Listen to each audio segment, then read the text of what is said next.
আমি আগতে নিৰ্বাচন খেলিছোঁ, এইবাৰো নিৰ্বাচন খেলিম। আমি 10-12টা সিটত আমি সাৰ্ভে কৰিছোঁ।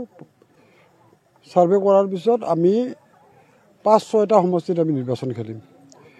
আৰু এই 5-6টা সমষ্টিত নিৰ্বাচন খেলিম আমি এতিয়ালৈকে ঠিক কৰা নাই কোনটো সমষ্টিত নিৰ্বাচন কৰিম। কিন্তু মথনগুৰি সমষ্টিটো এইটো কনফাৰ্ম হৈছে যে আমি মথনগুৰি সমষ্টিত আমি অসম গণ পৰিষদলৈ নিৰ্বাচন খেলিম। এইটো কনফাৰ্ম হৈছে। আমাৰ প্ৰাৰ্থীও বাছনি কৰা শেষ হৈছে।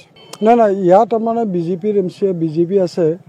ইয়াত তাৰমানে BTADত AGP BJP আৰু UPPL আমি মিত্ৰতাত আছোঁ। কিন্তু BTADত বন্ধুত্ব মনোভাৱেৰে আমি নিৰ্বাচন খেলিম। মথনগুৰি সমষ্টিত 91 চনলৈকে AGP ইয়াত পূৰা ষ্ট্ৰং আছিল। তাৰপিছত এই অঞ্চলৰ মানুহৰ লগত আমি তাৰমানে অসম গণ পৰিষদ হিচাপে যোগাযোগ নাছিল। গতিকে আমি আজি সেই 91 চনৰ পৰা আজি আকৌ পুনৰ জন্ম হৈছে। গতিকে জন্ম হৈ ইয়াৰ AGP এতিয়া বৰ্তমান আমি চিকিৎসা কৰি আছোঁ। AGP চিকিৎসা আমি হাতীটোৰ চিকিৎসা কৰি আছোঁ।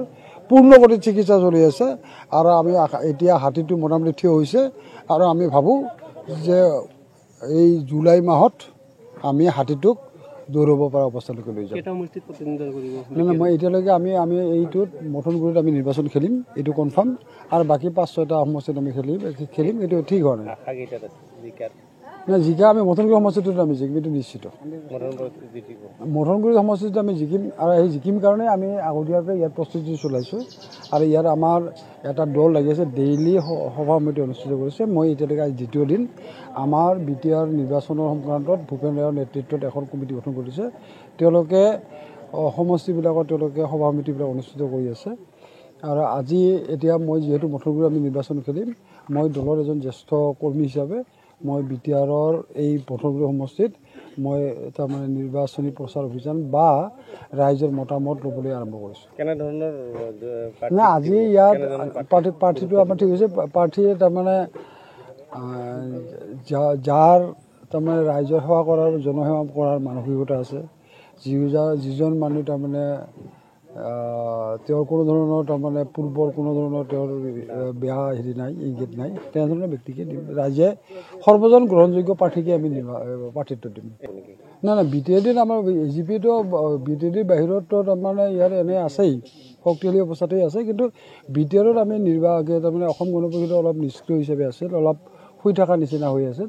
এতিয়া এই অঞ্চলতো আমি BTRতো তাৰমানে অসম গণ পৰিষদ দলক আমি উজ্জীৱিত কৰিবলৈ লৈছোঁ আৰু অসম গণ পৰিষদৰ প্ৰত্যেক হাতীক আমি চিকিৎসা কৰি আগবঢ়াই লৈ যাবলৈ ওলাইছোঁ। নাই আমি কৈছোঁ যে 5-6টা নিৰ্বাচন খেলিম বুলি কৈছোঁ। কিন্তু 5-6টা এতিয়ালৈকে আমাৰ ঠিক হ'লে কোনো সমষ্টিত নিৰ্বাচন খেলিম। কিন্তু আমি মথনগুৰি সমষ্টিত নিৰ্বাচন খেলিম আৰু মথনগুৰি সমষ্টিত আমি জয়ী হ'ম। নাই গৌৰৱ গগৈ প্ৰচাৰ চলাবই। গৌৰৱ গগৈ এতিয়া কংগ্ৰেছৰ সভাপতি প্ৰচাৰ চলাবই। কিন্তু এই অঞ্চলত গৌৰৱ গগৈটো নতুন মুখ। গতিকে তেওঁ কিমান দূৰ তেওঁৰ গ্ৰহণযোগ্যতা আছে নাছে এই BTR নিৰ্বাচনৰ পিছতহে গম পোৱা যাব। আজি মই ভাবোঁ এই অঞ্চলত তাৰমানে আমাৰ নামনি অসমত গৌৰৱ গগৈ তাৰমানে তেনেধৰণে বস্তুটো যে কাম কৰিব মই নাভাবোঁ। কাৰণ এই অঞ্চলত আপোনালোকে দেখা পাইছে যে কংগ্ৰেছৰ অস্তিত্ব নাই। আপোনালোকে যদি এই অঞ্চলত যদি পঞ্চায়ত নিৰ্বাচনৰ কথাটো যদি আপোনালোকে চিন্তা চৰ্চা কৰে, এটা কথা আপোনাৰ স্পষ্ট হৈ পৰিব যে কংগ্ৰেছে কেণ্ডিডেট দিবই তেওঁলোকৰ সক্ষম হোৱা নাই। আমি কৈছোঁ যে আমি ইয়াত অসম গণ পৰিষদ দল জিকিম। ইয়াত মই ক'লোঁ ন আপোনালোকক যে কংগ্ৰেছে যোৱা বিধানসভা পঞ্চায়ত নিৰ্বাচনত তেওঁলোকে প্ৰাৰ্থিত্ব দিব পৰা নাই, প্ৰাৰ্থিত্ব প্ৰদান কৰিব পৰা নাই। জিকাৰ কথাটো বাদেই দিয়ক, এটা প্ৰাৰ্থিত্ব দিব পৰা নাই। গতিকে যিটো দলে তেওঁলোকে প্ৰাৰ্থীয়ে নাপায় সেই দলৰ স্থিতি কিমান আছে এই কথাটো আপোনালোকে অনুমান কৰিব।